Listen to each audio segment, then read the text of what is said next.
We are live here on a Monday evening. It is April 24th, 2023. We have got a few things to talk about tonight. Trying something new tonight as well. As you can see, everything is going to look a little different tonight on the stream. We have, as you can see, the background is blurred. You can see that there's a banner across the bottom. So definitely a few different things going on that I am hoping will improve the stream going forward. We have a way where I can share my screen with you guys. If you wanted to, we could do a kind of like a live, not looking at the game because I can't stream the actual game. I would definitely get banned for that from every platform. But we can do quite a few things, and I'm very excited, very happy for this. We should be live broadcasting on 3 separate platforms right now. So very, very excited for this. And anybody that wants to should be able to comment on any platform, and I'll be able to see it on what I'm using to manage kind of all 3 streams at one time.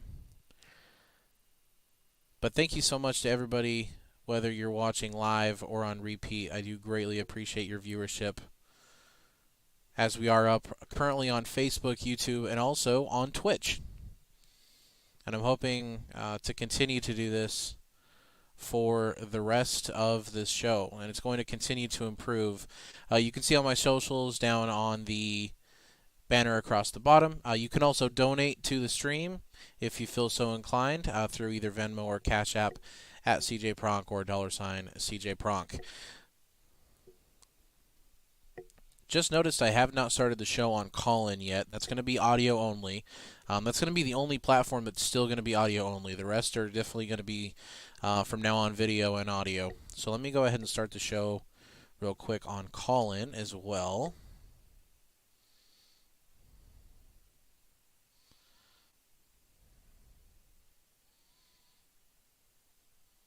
Perfect. We are now live on call-in. And again, this is a Monday night, April 24th, 2023. Want to say happy 30th anniversary to my parents, Tom and Wendy Pronk. I love you both. Congratulations on 30 years. I'll be celebrating my 7th anniversary this year, so 30 years I know it's an incredible achievement. I'm very, very proud of you guys, and I love you very much. So we got a few things I wanted to talk about tonight. I think the main reason, and this kind of switched up my show because really all I had planned to talk about tonight was the NBA playoffs. And, obviously it's in full swing. We already have, some series that are either on the brink of being over and one that actually already is completely over. And that is the Sixers over Brooklyn. Austin says 7 already, you're old. I am old. There's a comment from Austin there. Should be showing up on the stream. I am old. I feel I feel like it hasn't been that long, but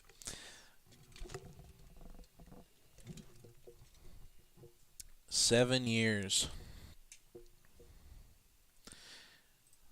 Alrighty, so let's go ahead and let's dive right into the first thing that I wanted to talk about, which again, this completely changed, not but a few hours ago, and that is that Aaron Rodgers is finally been traded to the New York Jets.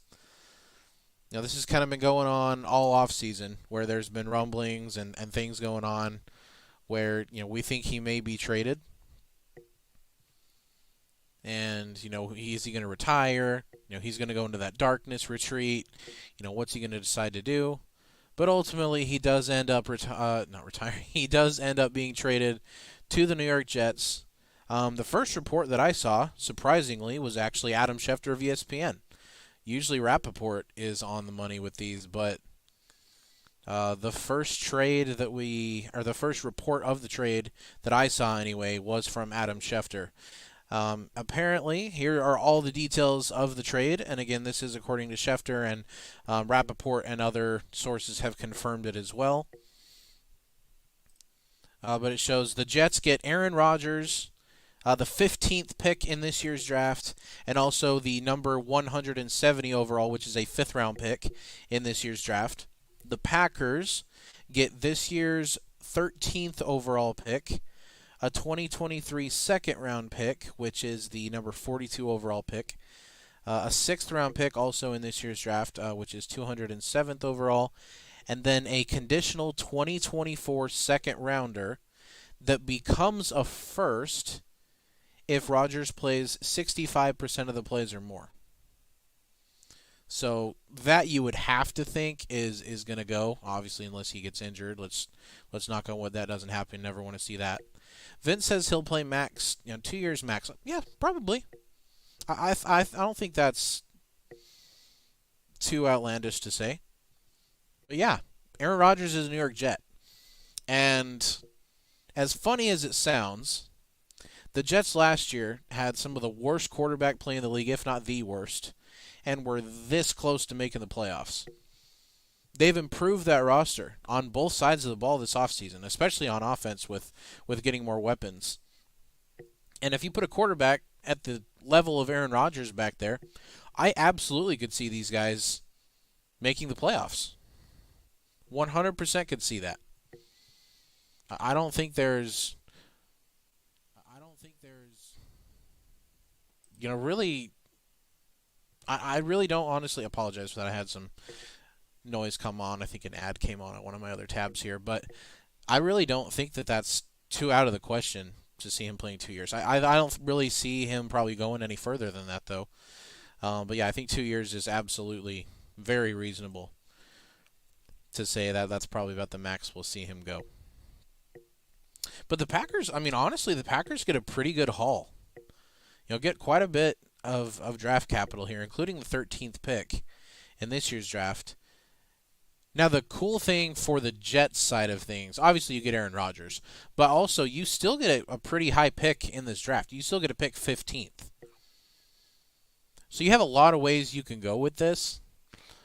Depending on,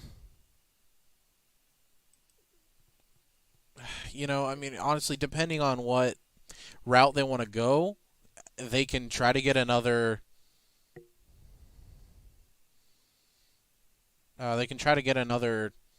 Weapon for Aaron Rodgers. There's some pretty solid receivers in this draft. They can try to improve their defense. They can try to improve offensive line. There's really a few different ways they can go with this. Austin says Jets only traded picks this year and next year. They didn't really sacrifice too much in the future. Yeah, exactly. I really think this is a good trade for both sides because obviously, the Packers had zero leverage. Aaron wanted to leave, and that was the only thing that was going to happen. So they obviously couldn't sit and demand, tons of things. And, it's not like some NBA trades that we saw this last year where, teams were given, picks 6, 7, 8 years into the future, being included in trades. So you're right. Really only some picks for this year and next year. And they still get to keep their high first-round pick. That I think is the biggest part of it. They don't get a pick at 13 anymore, but, 15 and 13 is really not a ton of difference there that you're going to have to choose from. So I think this is going to work out for both sides. Obviously, the Jordan Love era begins in Green Bay. It's going to be very interesting to see what he can do. They got some good young receivers, especially Christian Watson. We saw how well he played last year. So it's going to be a lot of fun. And it's going to be cool to see Aaron Rodgers in that type of an environment, in a really big market. Obviously, Green Bay is an awesome football town, an awesome place to play, awesome history around that franchise and everything. But a guy like Aaron Rodgers being able to play in a market like New York City, it's going to be must see, must listen, must watch. It's going to be a lot of fun. There's going to be some fun Tuesdays on the Pat McAfee Show listening to Aaron Rodgers talk about being in New York. So it's going to be a lot of fun. And the Jets, I really do think the Jets are going to be a very good football team next year. much improved, at least a wild card spot. Another thing that's really funny about this is, if you think back to the previous really good quarterback the Packers had in Brett Favre, he also ended up going to the Jets. He barely missed the playoffs, but he still went to the Jets. So it's kind of funny to see how that worked out, how both guys ended up going to the Jets. Now, obviously, we'll see. I think Aaron Rodgers has a much better team around him than Brett Favre did when he went there, so he's going to have a better chance to get to the postseason. But it's fun to see how this season goes down. And I'm also glad that all the drama is over of having to guess what's going to happen with Aaron Rodgers. We just know now that it's over. I want to thank everybody again listening live or on repeat across 4 different platforms tonight. We are streaming live video on Facebook, YouTube, and Twitch. You can follow and like the pages there. Big CeeJ Sports Podcast on both Facebook and YouTube. And on Twitch, just CeeJ Pronk. You'll be able to find me there. Or if you're listening on audio on the call-in app, thank you for doing that as well. But that was the first thing I wanted to talk about. And again, it changed this afternoon. I had not planned to talk about Aaron Rodgers at all until the trade went down, and obviously the trade finally went down today. Before we do transition into our next topic, I want to go ahead and try something on my stream here.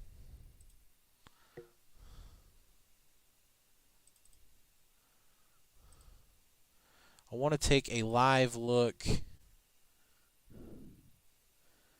in on the score of the Heat and Bucks game, and I'm going to see if we can do that here.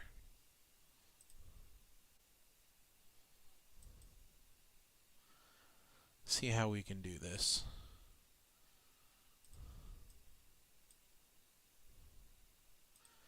Appreciate everybody being so patient with me.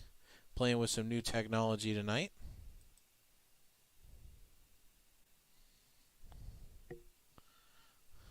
Okay. Here we go.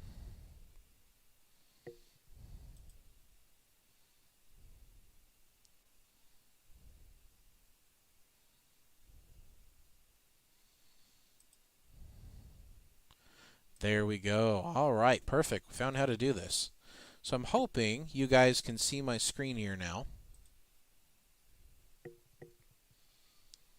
I'm hoping you guys can see the score. But right now, Bucks are leading Miami 38-34 in Game 4 of that playoff series.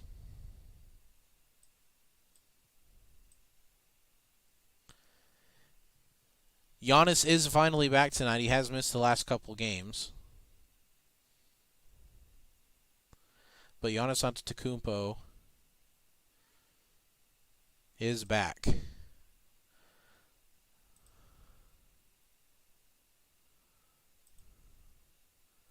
And there you go. I kind of put that full screen so that you guys could see it there. But 38-34. Milwaukee is leading. You can see Giannis down here already with 11 points, 4 assists, 4 rebounds. Jimmy Butler has 22 of Miami's 34, which is a little coincidental because I was about to talk about how great he's been in this series and how he has essentially carried them to 2 wins. He's well on his way tonight to his average already, 9 of 10 shooting, and he's already shot 4 free throws. Let's just jump right into that then. Jimmy Butler.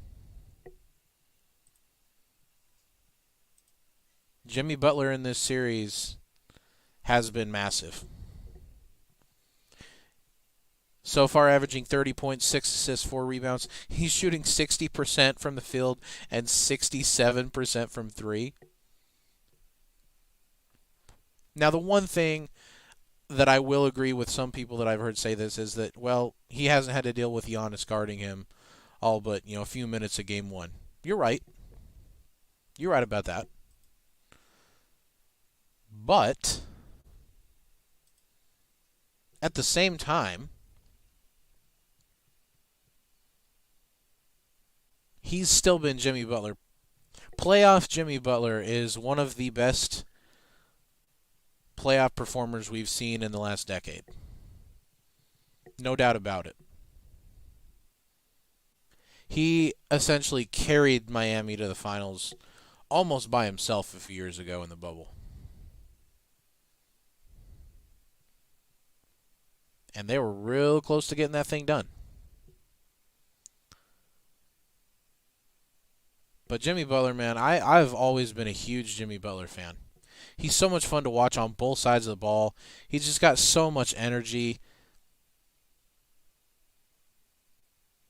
He's a guy that everybody would want on their team. There's not a team in the NBA that would say no at getting a chance to have Jimmy Butler.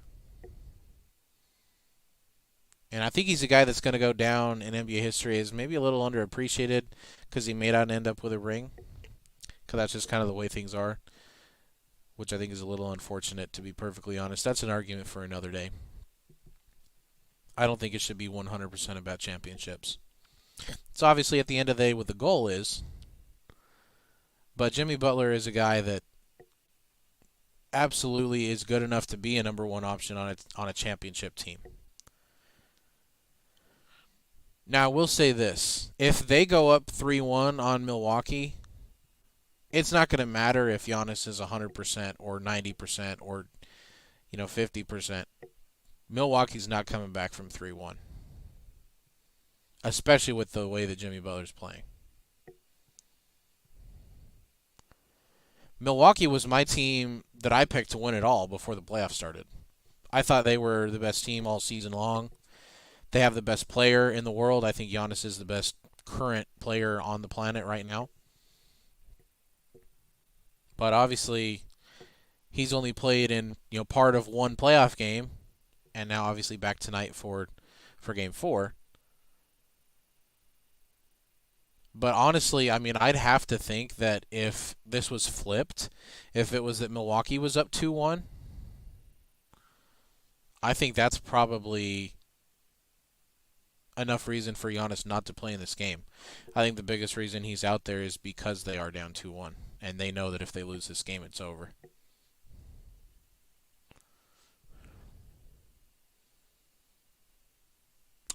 But Giannis, this is a legacy game for him. It really is. You go down 3-1 as the 1 seed to Miami, and you probably end up losing the series in 5 or 6 games.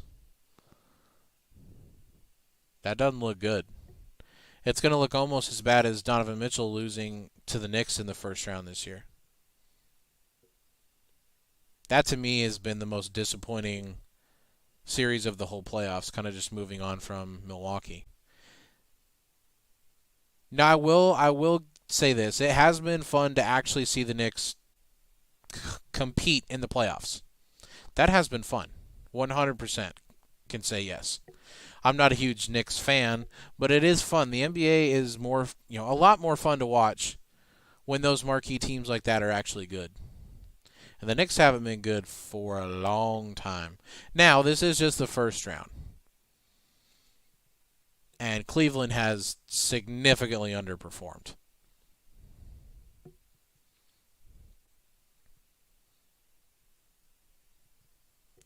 Austin says, especially without Hero or Oladipo now. Yeah, absolutely. I kind of going back to Milwaukee.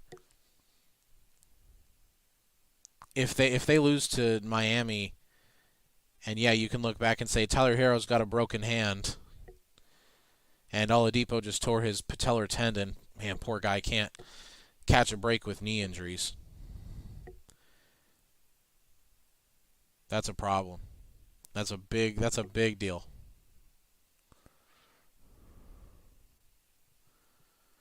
But kind of moving back to Cleveland. Man, I mean, you look at the trade. They made that trade for Donovan Mitchell.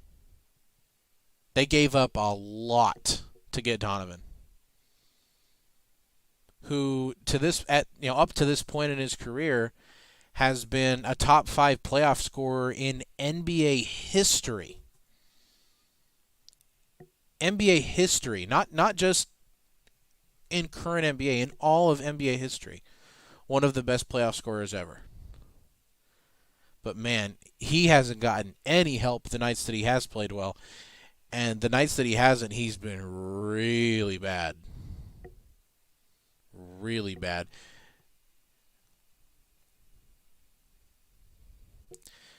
It's going to be real disappointing, and it's going to be really interesting to see what happens during the offseason if they end up losing in 5, potentially, to the Knicks in the first round. You know, if you look at the 2 trades that 2 different teams made for those All-Stars from the Utah Jazz, those were trades that they were making because they thought they were one piece away from really contending. Cleveland traded for Donovan Mitchell because they thought, look at our young core. We have Mobley, we have Jarrett Allen, we have Darius Garland. If we had a guy at the level of Donovan Mitchell, we're right there in the East. Maybe we're right this second, not as good as, Boston or Milwaukee, but we're right there on knocking on the door. But if you lose in the first round to the Knicks, and look, no disrespect to Jalen Brunson, but on a team where Jalen Brunson is the best player, you got to take a real on look in the mirror. And if you're Donovan Mitchell, you're probably already starting to think about walking out the door when your contract is up here in a couple of years.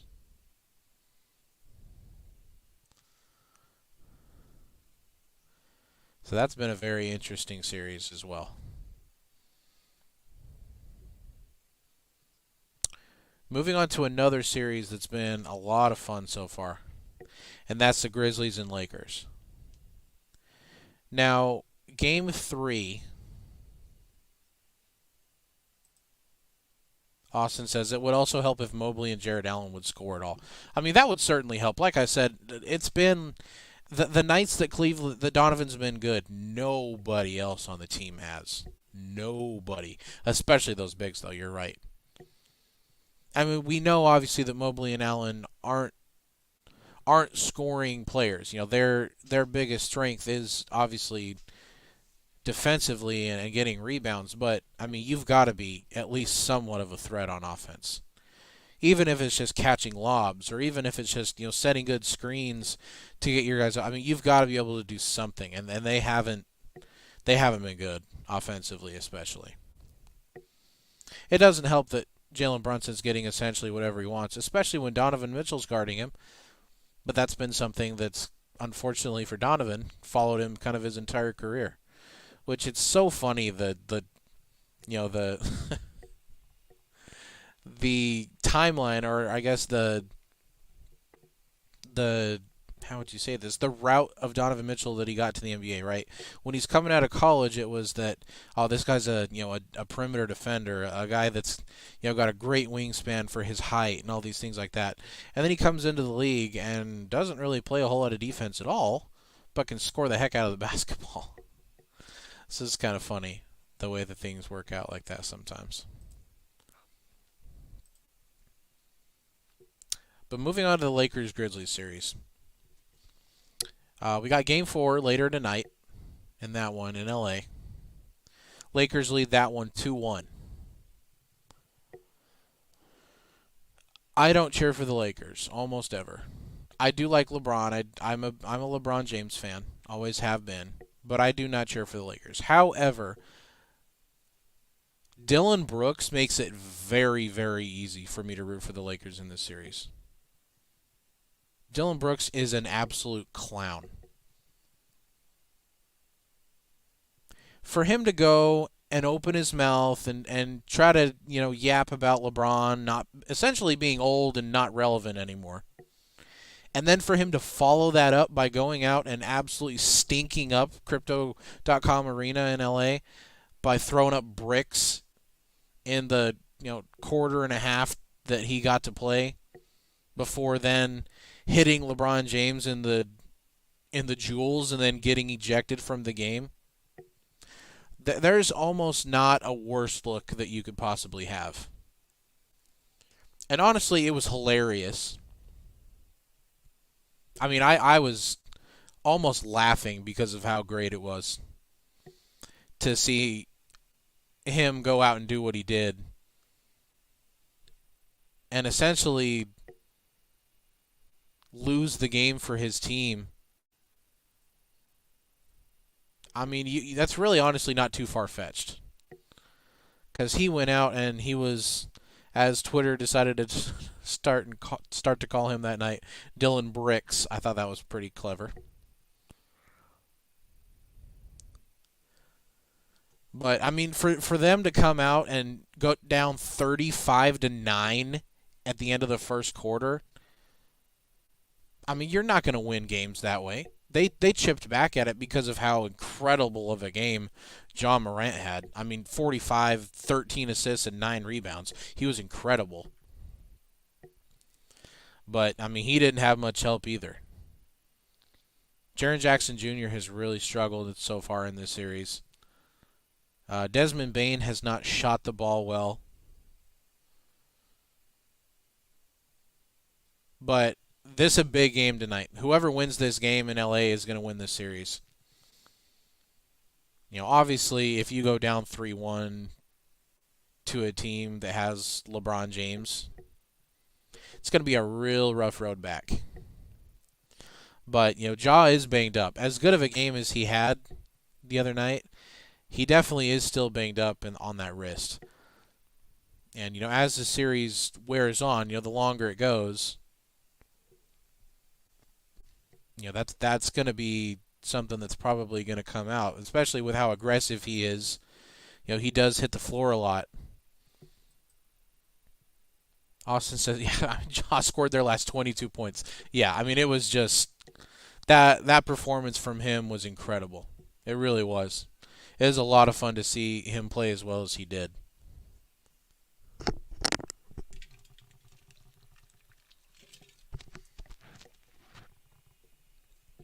But you can't go down 3-1 to a team led by LeBron James. But if you're Memphis and you tie this thing, obviously, I mean, you're right back in it, and you're going home with a chance to go up 3-2, which historically means that you win the series. So tonight's a huge game. Both of these games. I mean, honestly, probably whoever wins both of these games tonight, you know, in 2-1 series like that, they're both 2-1, is going to go on to win the series. Kind of just checking back on that Milwaukee-Miami game right now. Bucks up 49-41. Looks like Giannis is definitely back. He's got 17.7 rebounds and 5 assists in 15 minutes so far tonight. Jimmy Butler had an awesome first quarter, but has only scored 2 points here in the second. He's got 24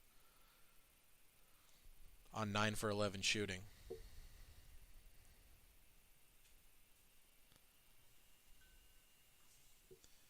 But yeah, both of these games tonight are going to be absolutely massive implications to both of these series.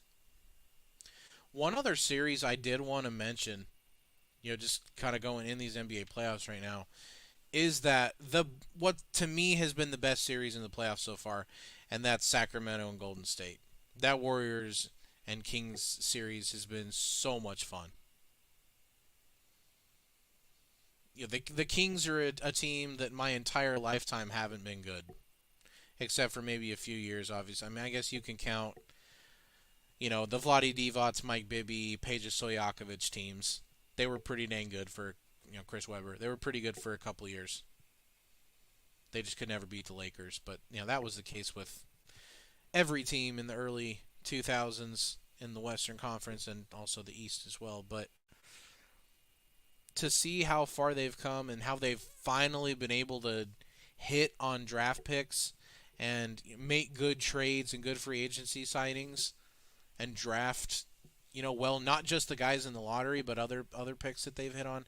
It's honestly it's fun. I mean, it's fun to see a young team reach its potential. Now, they drew a very tough hand having to play Golden State in the first round. Because are they more athletic than Golden State? 100%. Absolutely they are. They're younger, they're faster, they're more athletic, but championship experience is so underrated. It really is. It gets overlooked way too often. And I think we're going to see in this series that probably will go 7. The difference in being a young, inexperienced team and being a team that's won 4 championships. I think it's going to start to show itself here in these final 3 games of the series. I still do like the Warriors in 7 games, but especially because of the information that came out today about De'Aaron Fox, he broke the very tip of his left index finger. Now, he's a left-handed guy, if you didn't know. When I was watching the game live, I mean, you could see him kind of, shaking off his hand. He went up for a layup, and I think he got fouled, and then he, was kind of going like this and looking at it. So you weren't sure if, maybe he just jammed it or, something like that. But obviously it comes out today that he broke the very tip of his left hand. You could see, I mean, it did affect him. He was not nearly as effective scoring the ball after that. And I'm sure it's got to be harder to be able to, not just shoot the ball, but obviously, he's a point guard, so he's going to be handling and dribbling and passing as well. It's not just like he's, a catch and shoot guy or, a spot up and shoot guy. He's a guy that likes to get downhill and get to the basket, use his speed. But it's going to be very interesting to see how much that does affect the rest of the series. Because obviously he's a key guy for them. I mean, they can't go. They're not going to do anything without De'Aaron Fox on the court. And if he's going to be affected in any way, that's going to be a big story to watch, for sure. But man, that's been a fun series. It's been so much fun to watch. It's had basically everything that you can think of in a series like that. It's had the Kings obviously going up 2-0 in a series, and their fans starting to really believe in this team even more than they already did, and then to see them lose the 2 in a row, and for De'Aaron Fox now to get that finger injury, and you had a game where Draymond Green got suspended for doing something silly, like he seems to do way more often than he should. It's been a really fun series. And like I said, I do definitely expect that one to go 7. It's been the best series so far.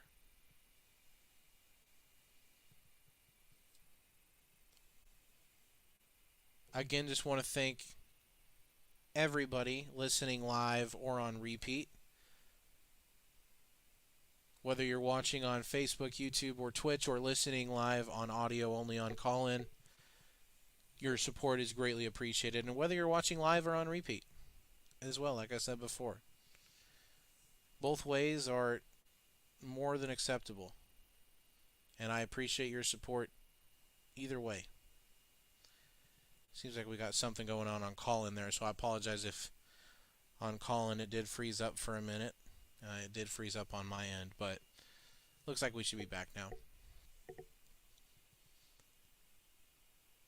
In that Milwaukee-Miami game that is live right now, looks like we're getting very close to halftime. Milwaukee does lead that one 51-44. So you got a 7-point lead. They just called a foul on Giannis, it looked like. However, Milwaukee did challenge, and they did win the challenge. I'm not going to be able to show you guys, but what I'll do, I'll go ahead and fire up my YouTube TV here and and have the game. So I can kind of let you guys know what's going on. Hopefully it doesn't make my stream slow down. If it does, if it starts to get choppy or anything, just throw a comment in and let me know.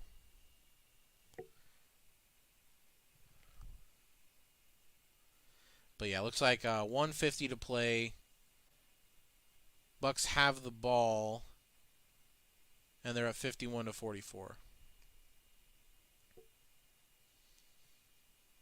Yeah, I mean Giannis is back. He looks good. He looks great. He just was able to find a cutting Brook Lopez. But then they give up a three on the other end. Kevin Love, man, Kevin Love's an interesting signing because I mean he's clearly still got a lot left in the tank. Now he hasn't shot the ball well since he came to Miami.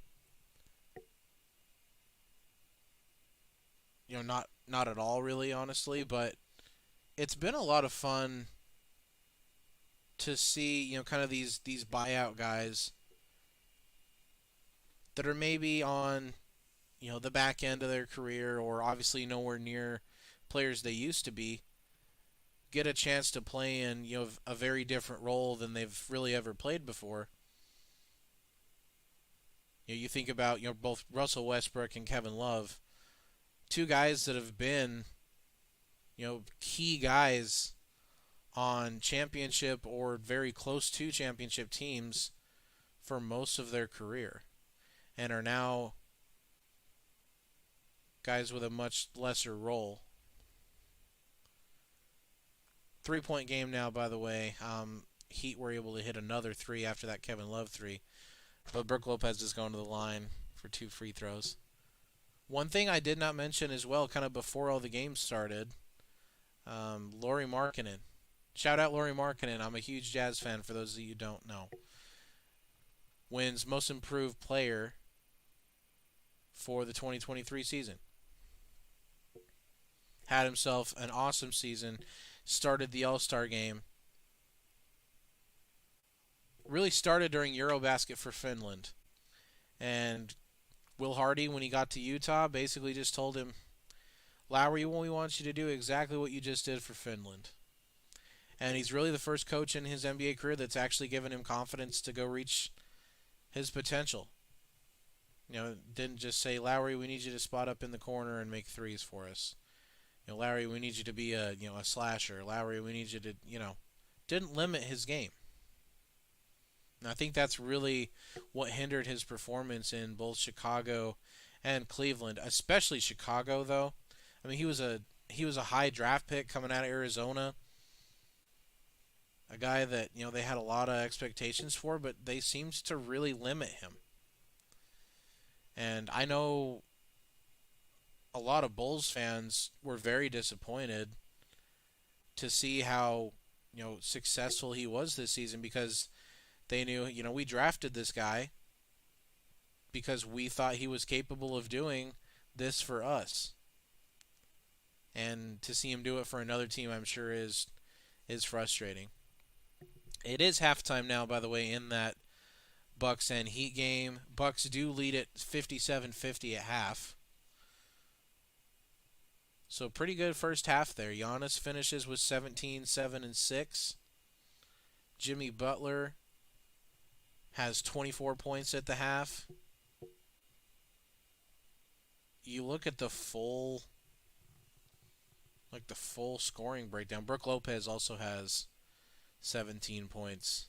But, I mean, Jimmy Butler's got 24, and their second leading scorer is Duncan Robinson with 9. That's probably not going to get it done. Bam's got to do something. He's only played 10 minutes, 1 of 4. I hope he didn't get hurt. I'm going to do some research real fast and make sure that he didn't. I mean, he did have 2 fouls. He may just have come out of the game for that. Let me just make sure he didn't get injured. Yeah, no, No, just hasn't been good. Boy, that's unfortunate. Because I tell you what, it doesn't matter how good Jimmy Butler is. If Bam Adebayo is going to score 2 points and a half as supposedly your second best player, that's not going to get the job done. But I do want to thank everybody for tuning in tonight. And again, you can watch this on repeat as well. Make sure to follow my Twitch, CeeJ Pronk. Also, make sure if you have not done so to subscribe to the YouTube channel, Big CeeJ Sports Podcast on YouTube. And also make sure to follow me on Facebook, like and or follow my Facebook page, which is also just Big CeeJ Sports Podcast. This was fun. This is a new thing that we're going to definitely continue to do.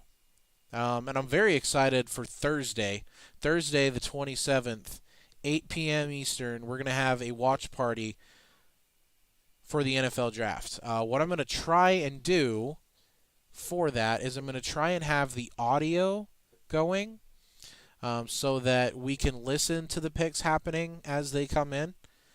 But as far as obviously I won't be able to show the draft, I'll just be able to do the audio. And then what I'll do is I'll have a website that essentially follows the picks live and puts them on there so that we can have the list of all the picks. But we're going to have a lot of fun. That should be a lot of fun. And again, that will be on Twitch, YouTube, Facebook. I don't think I'm going to probably be able to do it on Callin. I'll try to do it on Callin with video. We'll see. I may end up having to cancel the call-in on that. Or, I mean, we can just do audio only, and we can do it that way. But it should be a whole lot of fun. But, again, appreciate everybody for joining live and or watching this on repeat. Again, please make sure to like the Facebook page, subscribe to the YouTube channel, Big CeeJ Sports Podcast, and follow or like my Twitch as well. Thank you so much to everybody joining in live and our repeat. God bless. Have a wonderful evening.